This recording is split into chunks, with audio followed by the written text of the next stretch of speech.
My name is Natacha Boivin, partner at DS Lawyers Canada, and I'm here today to make you aware of how important it is for your company to comply with Law 25 and to convince you to take advantage of the opportunity to join a coaching cohort so that you can do so as a group with companies like yours at a lower cost. Many people think that Law 25 is all about adding a privacy policy to our website. Honestly, the privacy policy is the tip of the iceberg in terms of compliance, and I'll tell you why.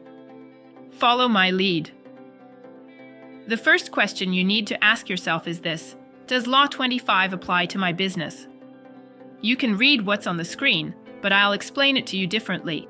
If you are self-employed, meaning you have no employees, and your clientele is made up solely of businesses, and as part of your mandates or contracts, you don't process any personal information about individuals, then the law doesn't apply to you.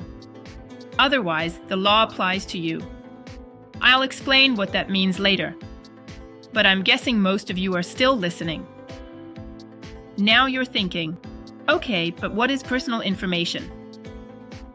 The Act respecting the protection of personal information in the private sector, which was amended by Law 25, refers to any information concerning a natural person that allows them to be identified, directly or indirectly. This excludes, in particular, any contact information found on a business card, for example, or in public registers such as the Land Register. You have on screen several examples of your employees' or clients' personal information, some more sensitive than others. If we take personal information like a name, like John Smith, for example, it doesn't always allow us to directly identify a person, but indirectly, yes. Through research or with other information juxtaposed in a document, such as an address or date of birth, we can ultimately identify the person. As soon as we can indirectly identify a person with a piece of information, it is personal information subject to the law, and its sensitivity increases the level of protection it must be afforded. Are you following me? We always hear about Law 25, but in fact, today in 2025, we should no longer use that term.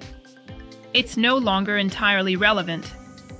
So what term do you think we should use to refer to the legislation that applies to you?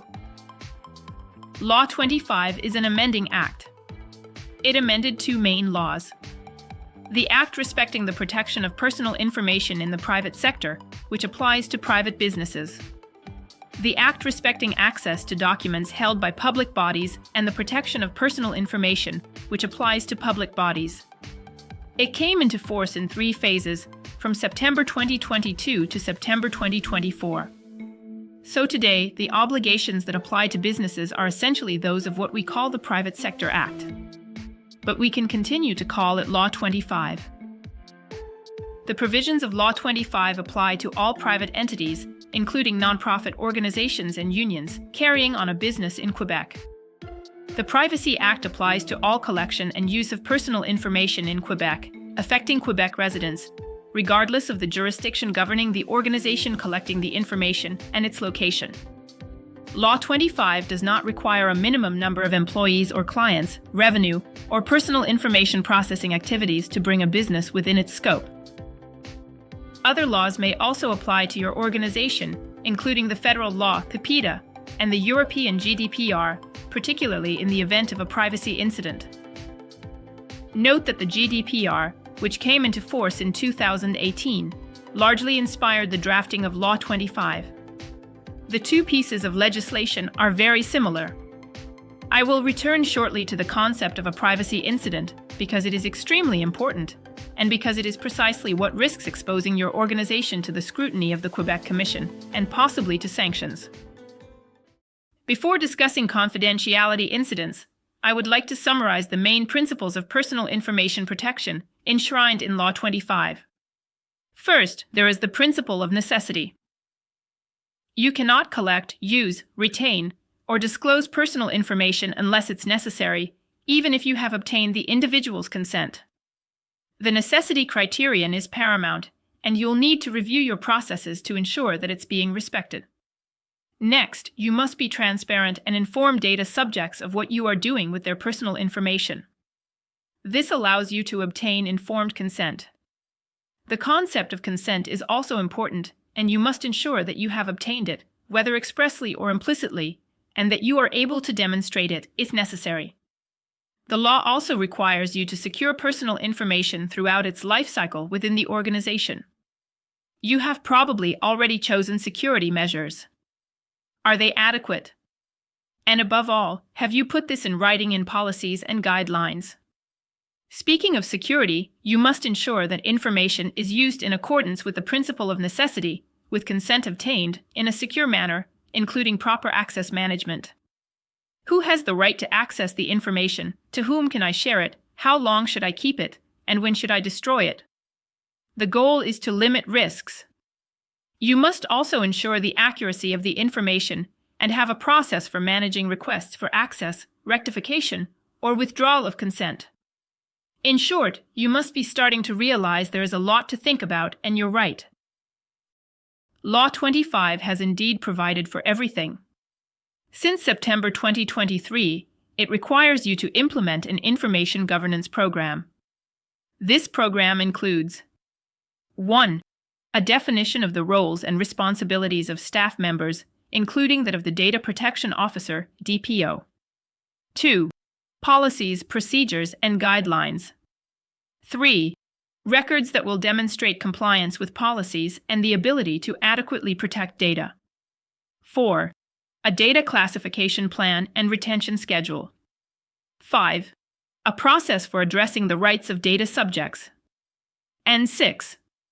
Once policies, guidelines, and procedures are in place, organizations must communicate their governance program and their privacy and protection of personal information policies, notably on their website, and to their employees. Now we come to privacy incidents. I just mentioned that the mandatory governance program has been in effect since September 2023, but you should know that the obligations of Law 25 related to privacy incidents have been in effect for even longer, since September 2022. What is a privacy incident? If you experience access, use, or disclosure that is not authorized by law, or if your personal information has been lost or otherwise compromised, you have a privacy incident and you have legal obligations to meet.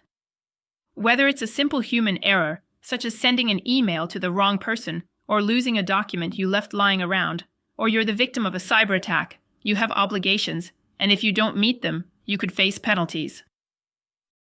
I would therefore like to provide you with a short compliance checklist for everything related to privacy incidents that must have been implemented since September 2022. Ensure that a policy has been written and implemented to respond to a privacy incident and reduce the risk of harm. Ensure that staff are trained and know what to do in the event of an incident. Assess the situation and apply the policy. Notify the Commission and the person concerned if the incident presents a risk of serious harm. Set up a log to record all incidents. The Privacy Incident Response Policy is part of a set of internal and external policies to be implemented, which form the governance framework required by law.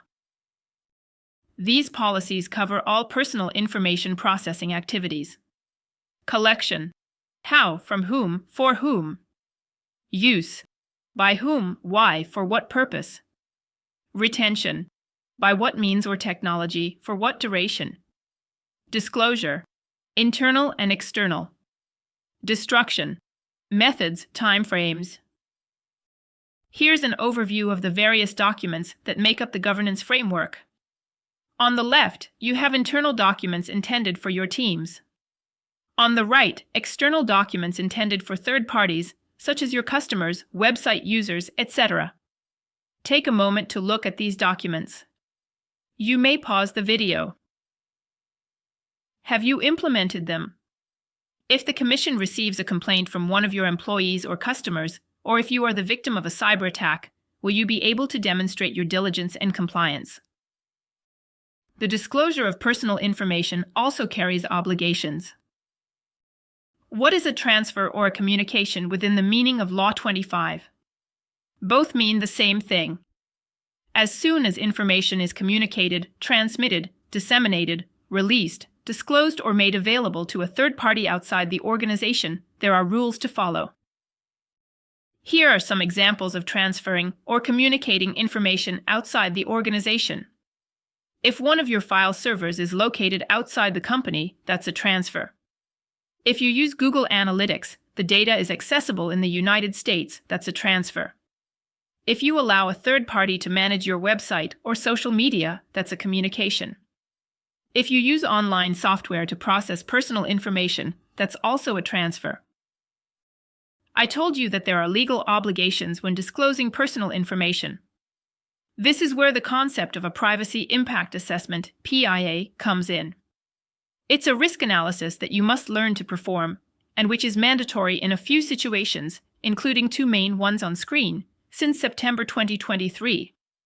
First case, you must conduct a PIA before any project involving the acquisition, development, or redesign of an information system or electronic service delivery involving personal information. Second case, you must conduct a PIA before disclosing personal information outside Quebec. Probably, at least one of these two situations has arisen since September 2023, and you don't have a PIA report on file. If a privacy incident occurs, how will you be able to demonstrate your compliance? There is still time to take care of this to avoid possible sanctions. The Commission has powers of inspection, investigation, and sanction that have been increased with the entry into force of Law 25. It can proceed on its own initiative, but generally, it will come to you with a magnifying glass if it receives a complaint, which may be anonymous and from a person with no interest, or if you face a confidentiality incident that requires you to notify it. That's why it's best to be prepared in advance. The Commission has several powers, which can be summarized as follows. It can conduct inspections and investigations. It can recommend or order corrective measures to ensure the protection of personal information.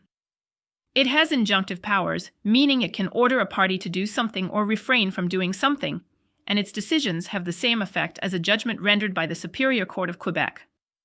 It can also compel a company to produce written evidence of its compliance with the law, such as policies, records, PIA reports, etc.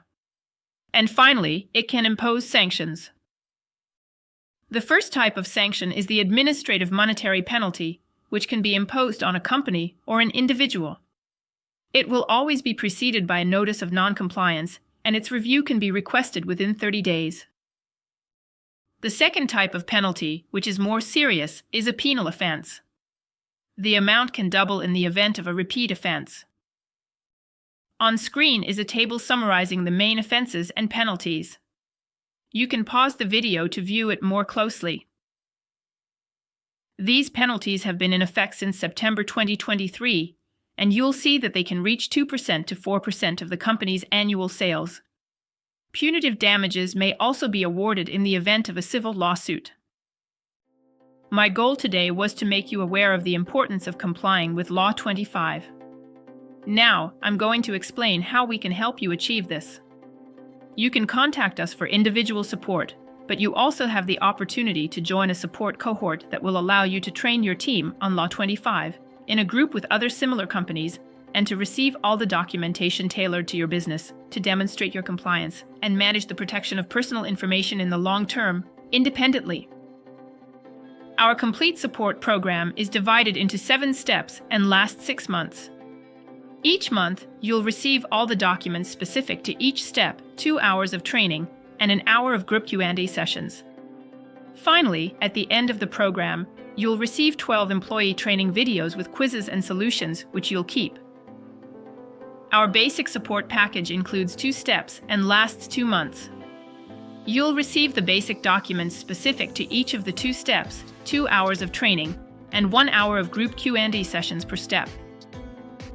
All our group support programs include training sessions and interactive Q&A sessions via video conference, recorded and available for 6 months.